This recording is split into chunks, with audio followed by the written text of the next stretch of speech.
everyone. Thank you so much for joining us today. This is part 3 of our Living Injury-Free Everyday series. Today we're going to be focusing on techniques to do safe lifting. And if this is your first class that you're taking of this series, great. You can take any of the classes in any order you want, but just so you know, we have already completed 2 of the classes. The first class was on situational awareness. It's amazing. It's awesome. And the second class was on preventing slips, trips, and falls. And so both of those classes are you can view on webinar if you wish. It's not mandatory to view all 4, so I just want to let anyone here in the class today and also any of you who are viewing remotely to know that. So in case you don't know me, my name is Trish Zamora. I'm the wellness specialist at SCCOE, and I'm super happy to be here and happy to have our presenter, Paul Finucane. He's with Risk Management. He is, we are really lucky to have Paul and others who are especially knowledgeable in risk management and in safety here to make presentations like this. So Paul, I'm going to give you the floor and I'll let you take it away and teach us all about safe and healthy lifting today. Very Thanks. Good. All right. Well, good afternoon, everybody. And like Tricia said, we're going to be talking about properly lifting items. And I think it's one of the things that that I like to say when I'm talking about this subject, maybe others too, but particularly this one is that look at yourself as I'm the bank of Paul. And I can make withdrawals or I can make deposits. When you're using proper techniques, that's what I call a deposit into the bank of Paul. And so once you have your deposits, then you can come out and you can make that withdrawal and make that lift. But if you do not exercise proper technique, then you're going to be in the red. You're not going to be in the black.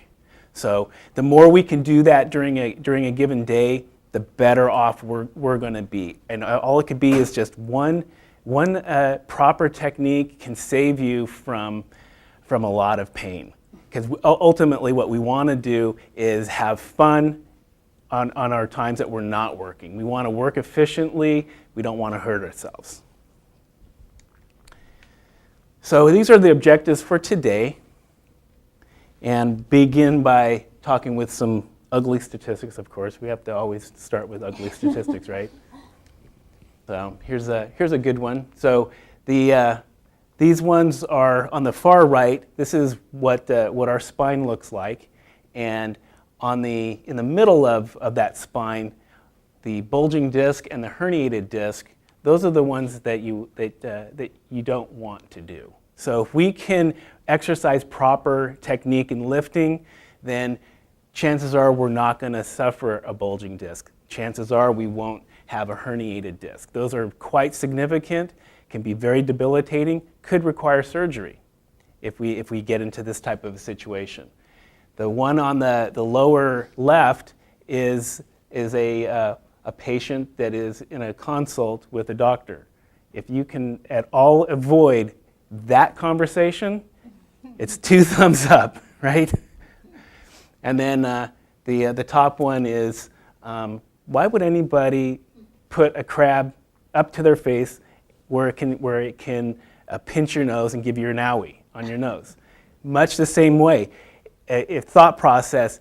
If you don't pick up a box correctly, you might as well just go grab a crab and have it bite your nose. Yes, Trish. It could also be picking up a pencil or a pen, right? Quite. It doesn't have to be a box or anything heavy. Not at all. You know, a lot of times, it's a good point. A lot of times what we choose to lift can be something very minor, but if we don't use good technique, it might as well be really heavy.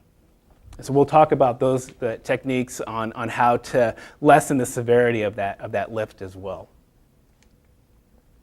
First, we'll do a quick little video.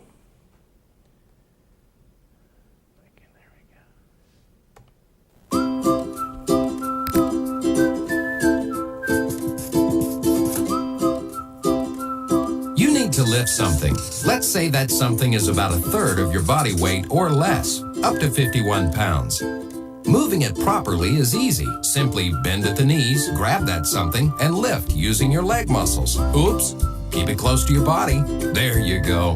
Nicely done. Upright back, close to your body, use your legs, all excellent rules of thumb. But there are other factors to consider. These include the awkwardness of the lift, the height you'll be lifting, the distance you move the object, the frequency or repetition of the lift. In each of these cases, you should figure that you'll be able to safely lift less weight and consider other options.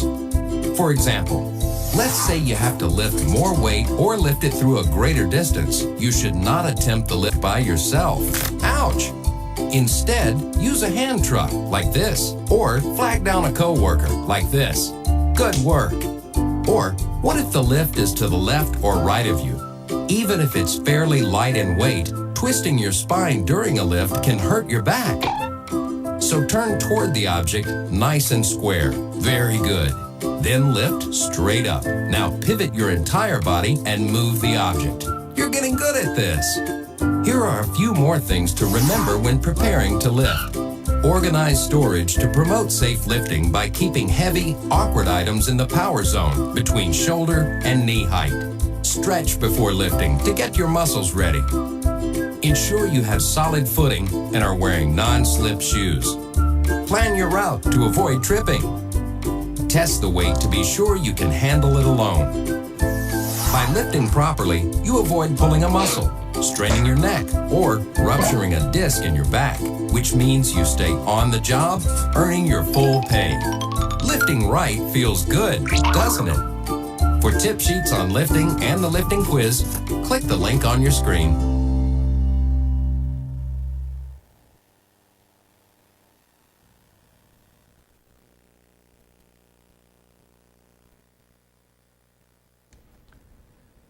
The force against you. I see Denise is here, so. Denise, the force is with you. We just want to make sure we use the force correctly, right? So that's what we're going to be talking about. And some just basic physics comes into play when we do lift. And it's that the portion of our body where we begin to do that lift, we're basically creating a fulcrum, right?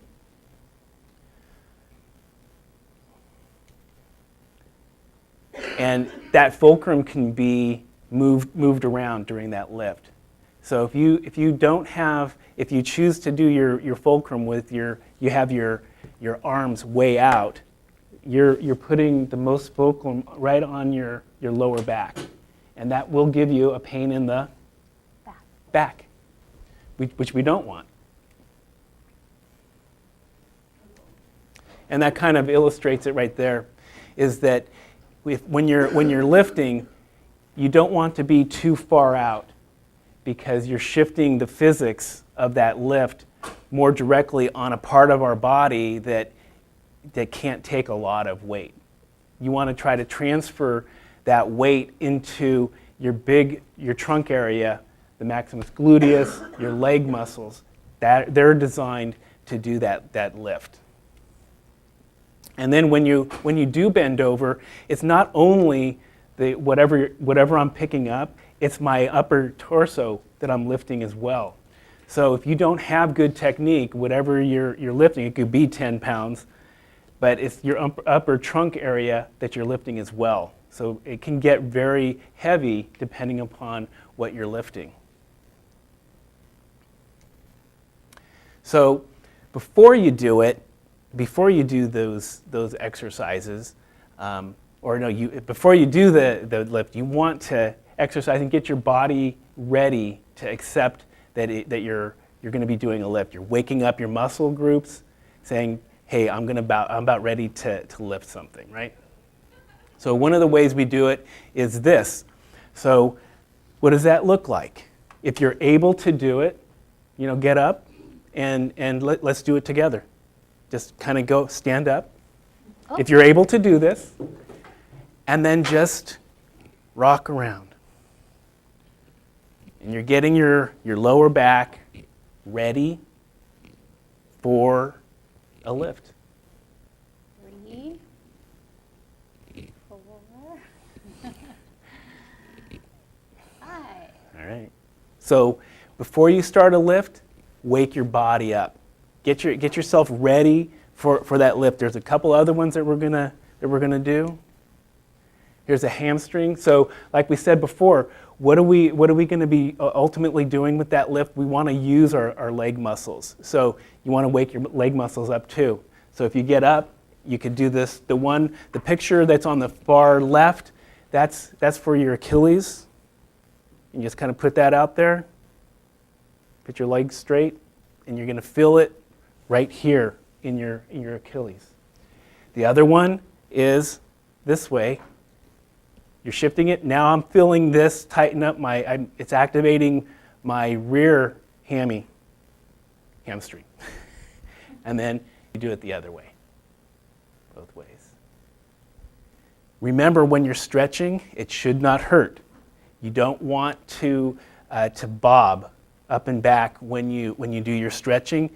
So if you haven't stretched for a while, come at this slowly and work your body up to the degree that you're going to be able to stretch it without it hurting.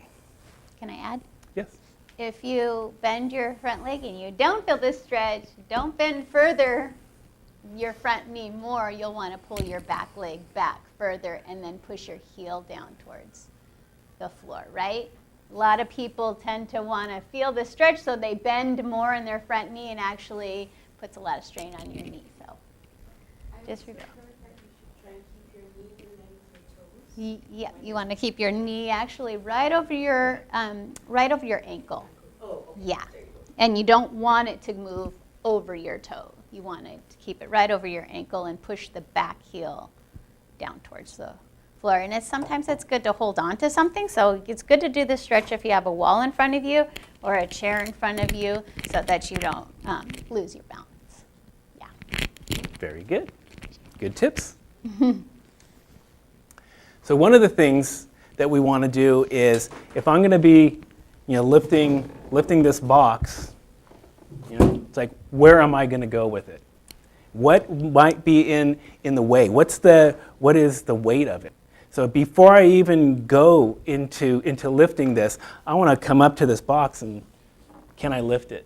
What is it like? What's in there? Yeah, sometimes you get boxes, it could be this big, and it could be this. It could be a device just like a clicker could be in that box.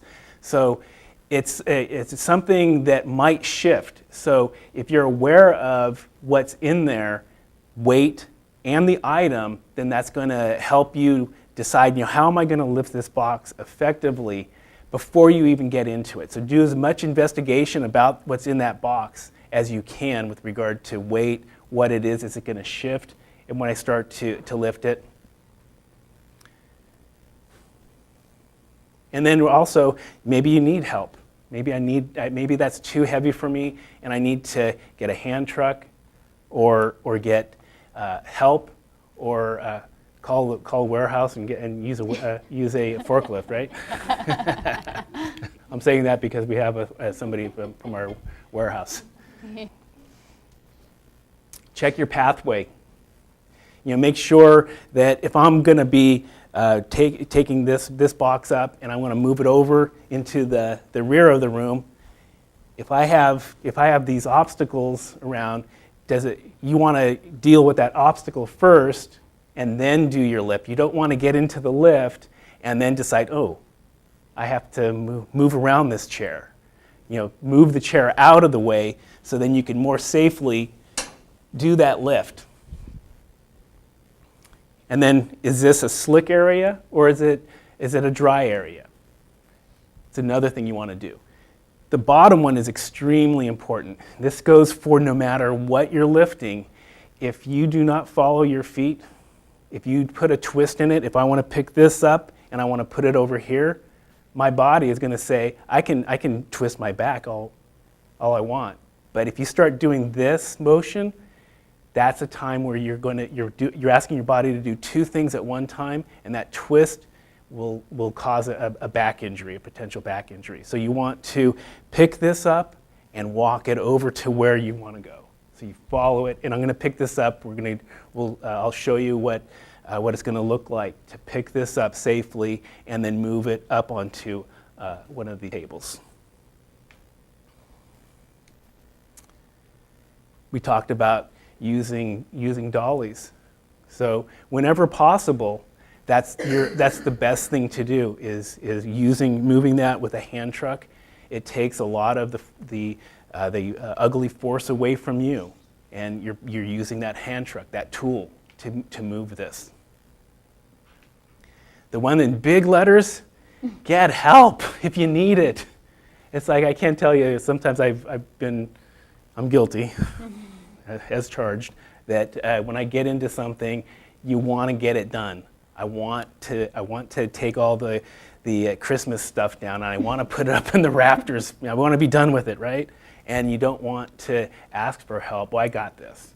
Well, sometimes maybe you do, but if you do and you use bag technique, you're making a withdrawal from the Bank of Paul, and I don't want to be a call on the bank and you not have any deposits to meet that call.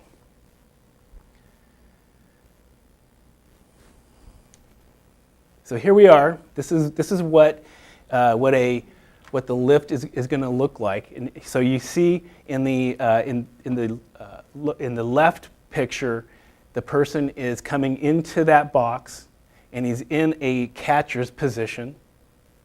If you can remember baseball, if you're going to be addressing this with your back straight up, and you're squatting down to the box. I'm not going to be bending down to the box. I'm going to be squatting down to the box.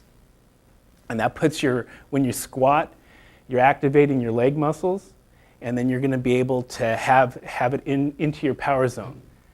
The other one is you want it in close to you. You don't want it out. You want it into where your power zone is going to be. So, hopefully this comes up on the. Paul, do you need help?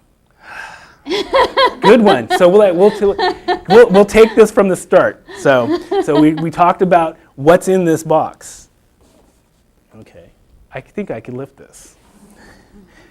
And there's nothing in there that's shifting. Why? Because I just jiggled it, right? So now I can lift this thing. So now I come down to it, and you want to address it, if at all possible, at a corner, and come into it 1 foot like this, where it's a staggered step, and I'm coming into it, and I'm going to be squatting. And if at all possible, you want to have one hand on the top of the box, one on the bottom. That's for stability. So as I'm coming up into that lift, I'm going like this. Now I've got it up in my power zone, which is between my belly button and my sternum. Now I'm able to do this. Now I could twist it. But if I'm doing that, that's putting a lot of stress on my back. So you want to, once you get into this position, walk it out and then put it down. Right? Easy enough. So that's the technique that you want to use when you're addressing a box. Here's another technique. This is one that's going to allow you to take that stress off of your back. Sometimes you can't use this, and this is what, like if you use, they call it a golfer's lean, is because that's how a golfer will get the ball out of the cup when they're done putting, right? You watch them the next golf tournament, and you'll see them come down they'll put their putter down, and then they come down to pick up the ball. And they're transferring weight onto the putter, and you'll actually feel the weight come off of your back. If you, in the morning when you're brushing your teeth, does anybody put their hand down on the sink? Yeah. Sometimes a lot of people do. You're doing the golfer's lean when you do that. You're taking pressure off of your back. If everybody is able to, why don't you get up and see, and let's practice this. And this is what it basically is going to look like. So if I just threw down something on the floor, it's near the table, I could come down, I'm going to put my left hand on this table, it's stable, and now I can reach down and pick it up. And if you do that, you're transferring the weight of that lift onto this table. If I were to try to do this just like this, you could feel, just doing that, you could start to feel the weight that's in your lower back. So doing this technique will make it easier on your body to do that lift. Can you do this for everything? No. But sometimes during your day, think about how many times you lift something up. If you can a couple of times employ techniques that are going to be benign to your body, hey, at the end of the day, I'm feeling better. I'm feeling fresher. So another one is, so if this is in the middle of the floor, and now I don't have any option, there's no table around me, I could come to it, and I stagger my step, and I shift my weight onto this leg, and now I'm doing basically the same thing, but I'm using my whole body to do that technique. And you will not feel it, you'll actually feel it come off of your back. So again, it's a technique that you can use, employ sometimes. Maybe you can't use it all the time. Sorry. But you do have to be careful of your hair thing. So try that out if it works for you. You're not going to be able to do it with heavy items, but it's like even the smaller items, the kinder we can be to ourselves, the better and fresher we're going to be at the end of the day when we want to go do something fun. Hey, Paul. Yes. I have a story. I one time hurt my back, and the only time I hurt my back was twisting to get a file folder. Twisting to pick out a file folder. So I think I was sitting down too. But the twist and bend threw my back out. I thought I had a strong back. This was like, I don't know, lots of years ago. Yeah. Probably 18 years ago. But anyway, that was the worst experience, back experience I had. It's at work. Some of the worst incidents that I've investigated have been with people that have put twists in it, and one of them was somebody that was shoveling, and so they just were in a ditch and they were shoveling, and he started doing like this, and in about a couple of hours, guess what was hurting him? Yeah, his lower back, big time. So it's something that even something like that, when you're brooming, when you use a broom, you don't want to twist. A lot of times you're doing those types of activities and you tend to want to remain static, and then you're twisting to get over there. But it's better you walk over, and that's going to be better for you when you're in the long run than putting that twist into that activity. Let's see.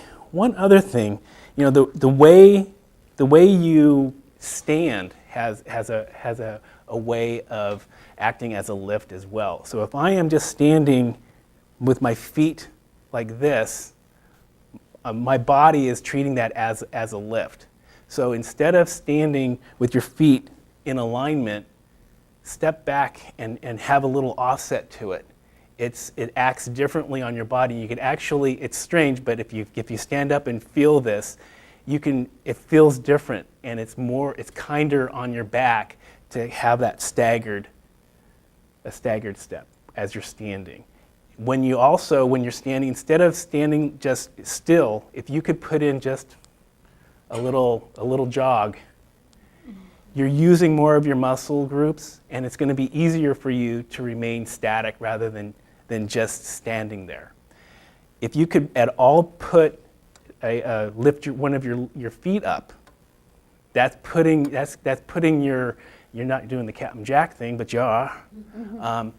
But you're actually forcing your hips to come in, and your back comes into a straighter position by having your foot up. So look at doing that. Sometimes when you're at brushing your teeth in the morning, not only are you putting your hand down, if the cabinet door is open, put your foot up there and feel the difference. Because your hips will come into the cabinet and it'll be more comfortable for you. So that's another thing to remember. If you can do it, you can employ it. I'm not saying that you're going to be able to employ all these things all the time, but all it takes is a couple of them during your day to lessen that stress on your body, and then you're better at the end. So these are some things to remember during that lift. We want to is there something in there that I can break up? And maybe it's going to take me longer to get it from point A to point B, because now might have to come back, and instead of being one box, now it's 2 boxes. But sometimes that's easier for you in the long run to do, especially if you're solo, you don't have any help, you don't have that hand truck, then that's probably going to be one of your best things to do, is see if you can break that load up. Get help for heavy or awkward loads. Depending upon also, it could be something that's loose in here. If I have to lift it up above my shoulders, that's a chance of you getting really hurt badly. So in those instances, is there a step ladder? Is there a ladder that you can use to step up and bring it up to level? That's going to be safer for you to do than trying to put that above your head. And especially if the load shifts. The load shifts, then now you're in really an awkward position, and then you're going to be activating your muscles. You're stretching your back muscles, and if you put some movement to one way, you're going to get injured more easily.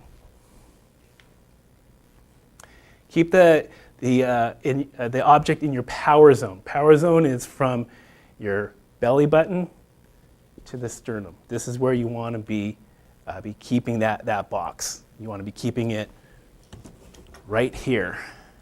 When you're walking like this, though, what can't I see? Yeah. So you need to be careful and that's where pre-planning your route is going to come into play. You're not going to be able to see necessarily what's in front of you, so you need to be careful and aware of, okay, this path is clear, I can come down this way. But if I haven't pre-planned, something might be there that I didn't account for. Always lift with your legs.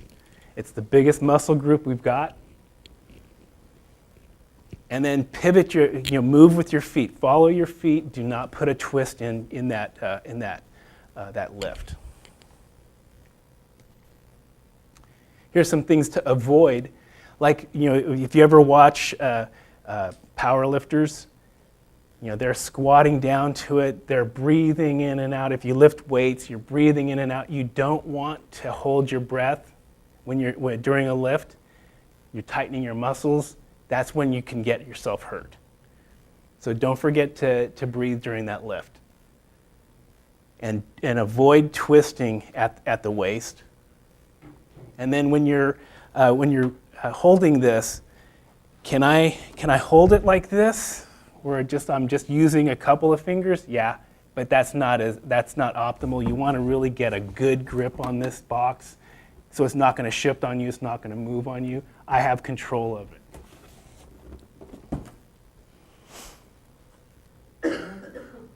And then the last two, pinching your fingers. So if I am pre-planning that route, then chances are I'm not going to bump up into something that's going to affect my hands. And then also, if I'm putting that object down, you want to make sure that you're lowering it and it's not going to drop on your foot. Pulling a load is not as good as pushing the load. Sometimes you do have to pull, but pushing is better, and you want to push from your power center. Push this way. You don't want to push down this way. Pushing up here too high is out of your power zone. So it's safer. You have more control when when you're pushing than pulling. When you're pulling, you have your body in an awkward position, you have your shoulder in an awkward position.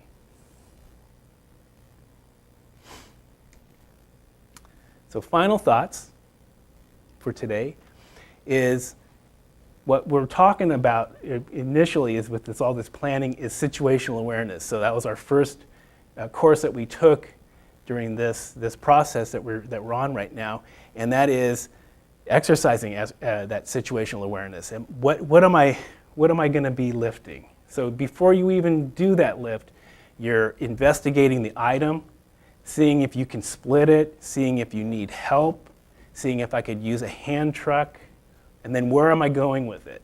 What's out there in that path from point A to point B that might cause some harm or and be an impediment to me getting to that to B safely?